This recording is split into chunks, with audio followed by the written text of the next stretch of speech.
Greetings everyone. We are here and we are glad to be with you on this lunchtime edition, New Hope Radio. Glad to have you join us on 1590 WARV on the AM dial. You can join the chat at newhopecc.tv. Click Facebook. We're there too. And if you want to stream online at warv.net. So it's like, man, there's no excuse. You can get it any way and every way right here at 1230. New Hope Radio, we got a series going on right now. We just started it yesterday. It's about the mercy of God. Man, we need God's mercy. And we're looking at the life of Jonah. Jonah is a good example that God can use to teach about his mercy. And our Facebook is up and running. Aaron is here. He's our Facebook host. He will meet you and he will greet you right there in the chat. So if you're going to join the chat, let us know who you are and where you're listening from, because we'd like to see how far the tentacles of New Hope Radio can reach. I know they're going out of state beyond the New England border into sunny areas of the country, and we're glad to add to your sunshine down there in Florida, in Arizona, and everywhere else that people are listening. So get on board, and we're glad that you're here. I want to remind you tonight, Wednesday night, Wednesday night is a good night to go to church. You know why? It's right in the middle of the week, and it kind of keeps the fire burning. Wednesday night service, it's like stoking the fire. You got to stoke the fire every once in a while. And on Wednesday nights, we're going through a series. It's called Walking with Jesus through Mark. And what we're doing, we're going through the Gospel of Mark, but we're only studying the things that Jesus said. Yeah, we get the background, but we're looking at what the Lord said. We're studying the words in red. And I find it to be very interesting because, the mouth speaks from the heart. And we're learning what's really, really important to Jesus when we study the things that he said. So that's tonight, 7 o'clock, right here at New Hope, Route 6, Swansea, Mass. Got a fellowship dinner going on. Got a great meal for $3. I mean, come on out. You can't beat it. Come on out. Have a little time, a little rest before work. Before church. You don't have to rush home and cook a meal. Come here. Have a great meal for $3. And then you can join us in worship and study the Word of God. Can't get to church? You can stream us online too. We'll be here. We'll be on Facebook and on YouTube live. And we also offer notes, and the notes are already on our website at newhopecc.tv. Just go to sermon notes and boom, there they are. You can download them, print them out, whatever you like to do. Okay? All right, let's get into our topic today, because I think it's something that a lot of people can identify with. We're going to talk about how to handle storms. Matter of fact, I got a little book on this topic. Not from this material, but it's another, same topic, different approach, how to handle storms. And if you like to read, go to my website at inspiringbooks.org. There's a whole slew of books over there, very affordable, that you might find uplifting and encouraging. Okay? One thing is true. There are no lives without storms. Isn't that true? There are no lives without storms. Even well-intentioned people experience storms, as well as those that bring them on themselves. Sometimes we're the cause of a storm, do dumb things, and sometimes we're doing the right thing, and the storms come anyway. The issue is not if the storm will come. The issue is, how will I handle it when it does? We're going to see in the life of Jonah that he found himself in a storm. And he handled it the way a lot of people do, the wrong way. And hopefully for our own lives, we're going to learn today how to handle storms the right way. Okay? You got to handle them the right way. Now here's what we've seen so far in the life of Jonah. That God called him, right? He was a prophet. And God gave him a message. And the message was to go to Nineveh. We saw that Jonah was a very patriotic individual to Israel. And God called Jonah to go to the enemies of Israel, to preach a message for them to repent, to get right with God, or judgment will come. Well, Jonah didn't like that. He's like, no, man, I don't want these people to get right. I want these people to be judged. They're our enemies. So you know what he did? He quit the ministry. Do you ever quit something because you were given something to do and you don't want to do it? Well, that's what Jonah did. And then he went away he left Israel to try to get away from the influence of God. Figure, if I can get away from God's land, I'll get away from God. So we open up today with the thought that God lets Jonah have his own way for a while. And he does that. And God always lets those who rebel have their way, up to a point. He gives us enough rope, he lets it out, but eventually, because of his love, he pulls us back in. And that's good to know. As one man said, God waits in the tranquility of his almightiness until they have completed their preparations. And then when man has ended, God begins. See, when man runs out of resources, when man runs out of ideas, man runs out of strength, now God begins to move, and God moves in, and God does what God does. Jonah, he escaped and he went down to a ship.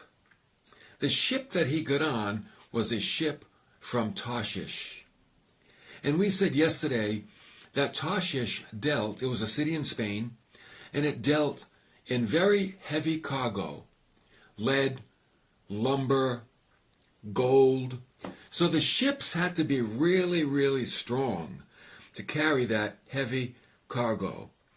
So this was a strong ship, maybe the strongest ship of the day that Jonah had gotten on. And we find we're in Jonah chapter 1, somewhere around verse 4, a severe storm came up. Now, storms in the Mediterranean were not uncommon, but when it's sent by God, you can believe it's going to be a doozy. The Bible tells us that God can control nature, that he does. Like in Psalm 104, he lays the beams of his upper chambers in the waters. He makes the clouds his chariots. He walks upon the wings of the wind. He makes the winds his messengers, flaming fire his ministers. God can use anything. He can use events. He can use nature. He used a donkey one time. Got that donkey to talk. Mr. Ed, right? Well, Mr. Ed, that was kind of like fake. But he used a donkey to talk, and that was real. And that was, sometimes I feel like he's using a donkey right now. But that's another story. Okay? So this big storm comes upon this ship. And it was so treacherous that the ship was threatening to break up. The sailors thought, oh man, this ship's going down. It's going to fall apart.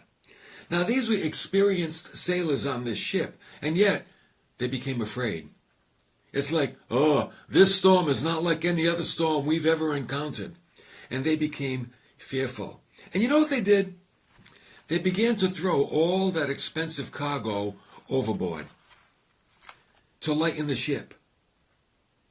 And when I see these sailors, right, their job is to get the cargo from one port to another. And it was very expensive cargo, and that's how they made their money. But here they are in a storm, and they're throwing the cargo overboard. It's a natural response to what we're going to see is a, spiritual difficulty. That's really what's going on here. It's a natural response to a spiritual difficulty. So they're throwing all of this stuff overboard. And it's interesting, that which was so valuable in the beginning, in contrast to life itself, it's not that valuable. It's like, hey man, this stuff is not equal to our lives, so we're going to dump the stuff and save our lives. What a good principle that is to learn, isn't it? That life is such more valuable than any material thing, anything. Life is so much more valuable. Remember back in the early church, the Bible tells us that, a lot of the early Christians were under persecution, and they went without many things. So the Christians gave stuff to each other. All their possessions, they shared them with one another. And they shared their food with one another. Why? Because life was more important than the possessions that they had. And they also met together regularly. They encouraged each other. They ate meals together. They prayed together. They studied the scriptures together. And you know what God was doing? He was adding more and more people to the group. You know why? That's an appealing life. Life is appealing when people care for each other and love each other and share with each other. Like, who doesn't want a part of that? Anybody would want a part of that that's in their right mind. So, what could be more important than a life that Jesus Christ died for? Nothing. So the sailors, they're like, yeah, man, dump the stuff. What good are dead sailors with a ship full of lumber and a ship full of gold? There's no sailors to get it to the port. So they dumped the stuff. Horace Greeley, he's probably most popular for one thing that he said.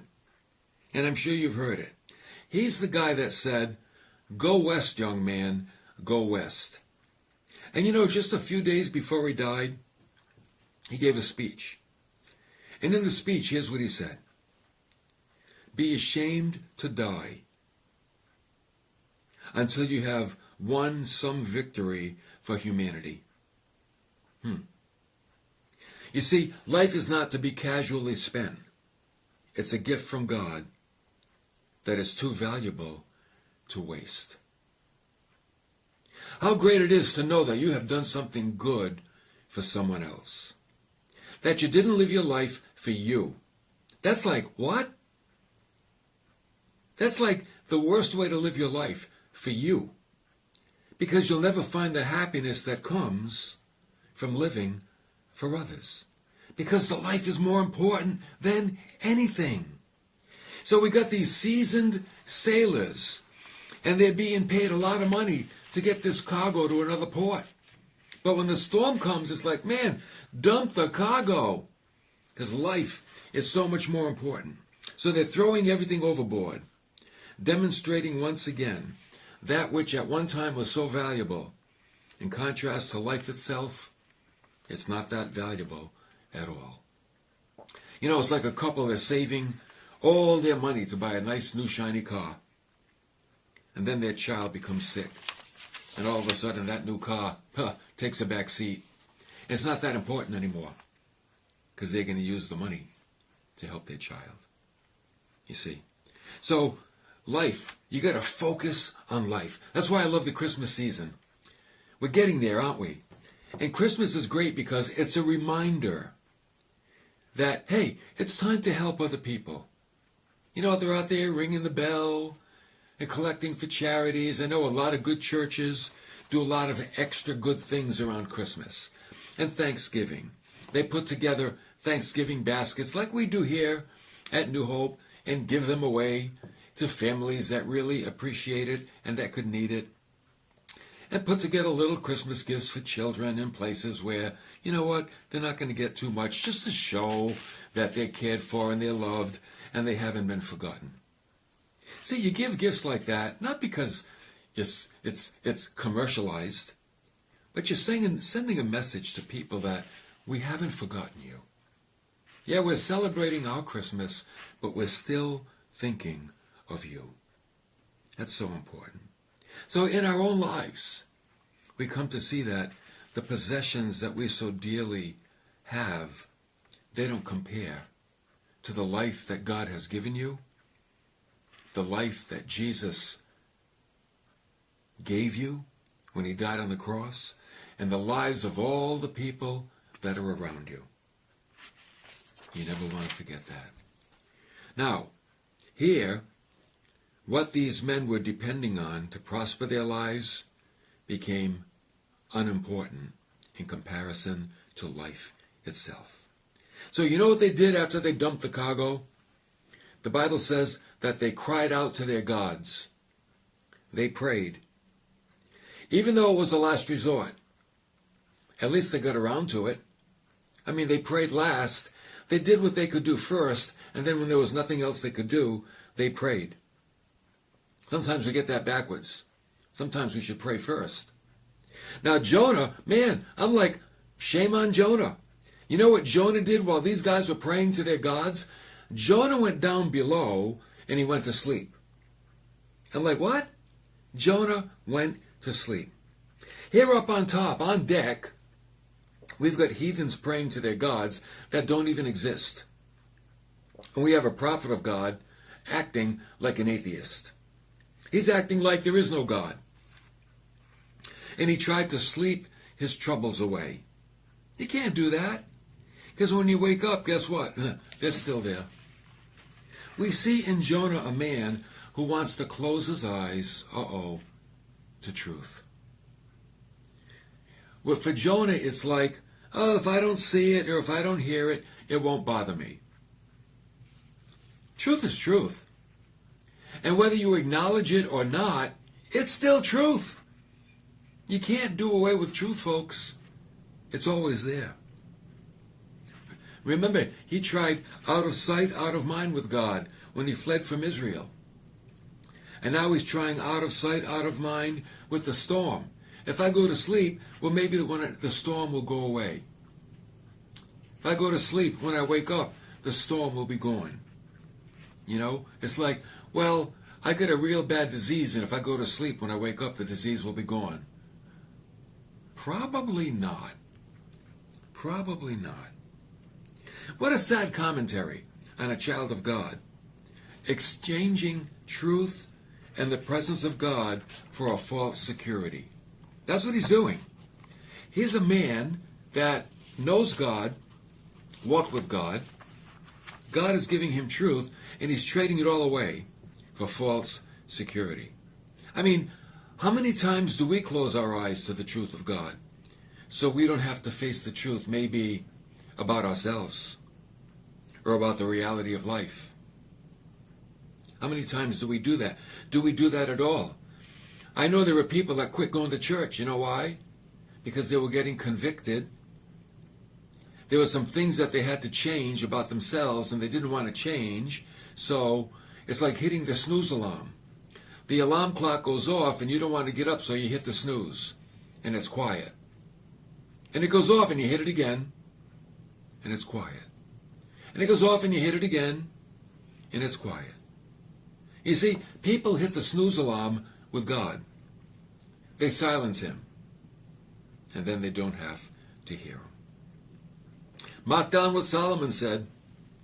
A little sleep, a little slumber, a little folding of the hands to rest, and your poverty will come in like a vagabond, and your need like an armed man.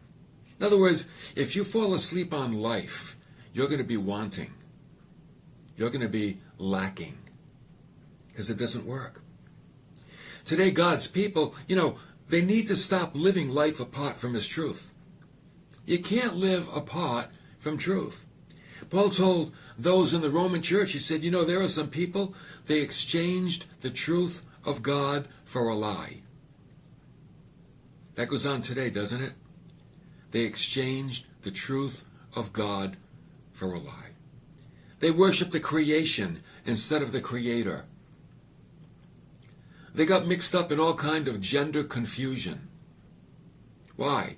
Because when you take away truth, you know what happens? You come up with all kinds of crazy ideas. It's true. Truth keeps away the crazy ideas. But if you're void of truth, all you're going to have is crazy ideas. That's all you're going to have. Scientists discovered a native tribe in South America, and the people had been dying prematurely for generations. So they investigated, and they discovered the cause of these premature deaths. And it was an insect that lived in the walls of their adobe homes. And these insects were biting the people, and giving them a disease, and the people were dying. So they brought this new information to them, and it gave them several options. They could move to another area where these insects didn't live. They could tear down their adobe homes and build new ones. They could use insecticide to rid their homes of the bugs. Or they could just continue as they were. Surprisingly, these people opted to remain as they were. They did nothing about the problem. Sounds silly, doesn't it? But many people today, they behave in a very similar way. They know what they must do, but they don't do it. They know what they must change, but they don't change it. They know what they must stop, but they don't stop it. So before you laugh at these people who will live with bugs in the wall and not do anything about it, we have to look at our own lives and say, ooh, what are the things that I need to do something about? Paul said God's truth will make you free. Want to be free? Get a hold of truth. Grab truth. Live in truth. Abide in it. Apply it to your circumstances. You know, David said in a psalm, oh God, enlighten my eyes. He's like, I want to see truth. You know, I had the privilege and a blessing of being in Israel a few weeks ago. That's why we went on the radio. And we had a Jewish guide. And I surprisingly discovered through the guide that most Jewish people in Israel do not care for spiritual things. They don't care. And I even asked the guide, I said, what do you think about eternity? He said, nothing. I said, nothing? You don't care about eternity? He's like, no. You don't wonder about it? Like, no. Don't you think about it? Like, no. It's like a dead issue. He said, I don't know. I said, well, you don't believe in Jesus? He says, no. But he was our guide. He was a good guide. Nice man, too. I said, let me tell you something. When you're ready, if you just do this one thing, and here it is. When you're ready, ask God to reveal truth to you, and he will. That's all. When you're ready, when you feel the time is right, say, God, show me what's true, and he will. And you'll see truth. That's what David said in the psalm. Oh God, enlighten my eyes. See, truth is only a secret to those who don't want to know it. Truth is available to everybody. For those that know truth, you know why they know it? Because they want to know it. For those that don't know truth, you know why they don't know it? They don't want to know it. They don't care. They got other things. They're not interested in spiritual truth. I'm going to tell you something. We cannot afford to take our eyes off of God or to take a step without God. We need his truth to live our lives. So Jonah's not thinking that way. He's down in the hull of the ship, sound asleep. I mean, we're talking a heavy sleep. You know why? Because, there's a storm outside. And he's sleeping through the whole thing. You see, when a believer avoids God's truth of a matter, that individual is living like an atheist, a non-believer. And this kind of sleep is a picture of a dull conscience. That's what happened. He let his conscience get dull with, here it is, where wrong things didn't bother him anymore. That's a dull conscience. When wrong things don't bother you anymore. That's a dull conscience. One man said, his deep sleep stands as an image of the dullness of sin. Sin dulls the conscience and takes away the desire to live in truth. I didn't say he lost the desire to hear truth, but he loses the desire to live in truth. So there are people that like to go to church, but they don't do anything about what they learn. They just like to go. Oh, they like the music and they like the fellowship and they probably like the message. But when it comes to life change, it's not happening. Why? Because their conscience has been dulled. Dull conscience. So they don't get that conviction that, you know what, there's something about my life that I need to fix. Like a ship that's drifting off course and not making a course correction. You know what happens to that ship? It never makes the port. It gets lost. We're always making course corrections in our life. That's okay. We need to do that. And that's why we need the truth of God's Word to help us to make those course corrections. Well, we're going to leave Jonah in the storm right now. And we're going to come back and we're going to take a look at the heathens and see what they're doing up top. And maybe we'll have enough time and we'll come back and see. There's another point I want to make, that it's important to be honest with yourself. And we're going to see how that works tomorrow. So I hope you can join me. And I hope you'll get a friend to tune in, listen to us here on the radio or on Facebook. Don't forget about service tonight here at New Hope on Route 6 in Swansea. What Jesus said about riches and reward. You'd be surprised at what he said. That's our topic tonight. Church begins at 7 o'clock. Fellowship dinner, 6 o'clock, 5:45. $3. Come on, man. Come on out. Get a great dinner. Go to our website. You can download the notes for tonight's message, newhopecc.tv, and you can also stream the service live. If you don't live in the area, you live in a faraway place, stream the service live. But if you live close by, come on out. I mean, if your church is meeting tonight, why don't you get there? Support your church. Support your pastor. Be part of the life of your ministry. But if you don't have a church, 7 o'clock tonight, right here, Route 6, Swansea, Mass., New Hope Christian Church. Thank you, everybody, for coming along today. Have a great day.